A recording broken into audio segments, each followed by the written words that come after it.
տեսեք, մի քանի օր է Աննա Հակոբյանը գրառումներ է անում տարբեր քաղաքացիների վերաբերյալ նրանց ոչի, տխմար անվանում,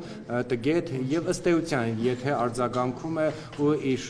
իրեն վերաբերյալ հայտարարությունները, քննադատությունները, վիրավորանք ու զրպարտություն է որակում, ինչու դատական հայց չի ներկայացնում եւ այնուամենայնիվ մարդկանց ինքը նման կերպ է արտահայտում եւ զուգահեռ իրականացնում կրթվել է նորաձև է արշավը։ Նախ ես տեղյակ չեմ, որ նման դատական հայց կամ որևիցե բան չկա, ես դրա մասին տեղեկություններ չունեմ։ Երկրորդը այսօրվա մեդիա դաշտի եւ սոցցանցերի այտենց բացի թողի իրավիճակում ես համարում եմ, որ յուրաքանչյուր մարդ, նաև հրապարակային մարդ ազատ է արձագանքել այն ձևով, ինչ ձևով որ ուզում է, եւ կարծում եմ, որ այն համեմատականներ ինչ որ անցկացնելը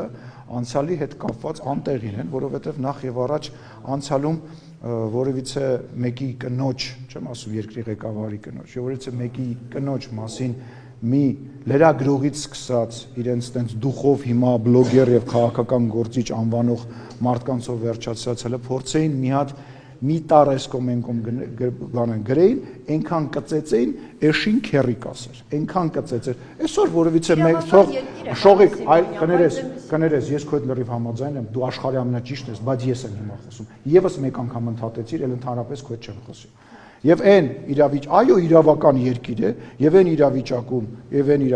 երբ որ ինչ-որ մեկը մտածում է, որ իրան ինչ-որ մեկը վիրավորել է, այդ թվում այն մարդիկ, ում մասին դուք ասեցիք, թող դիմեն դատարան իմ կամ Տիկին Հակոբյանի դեմ։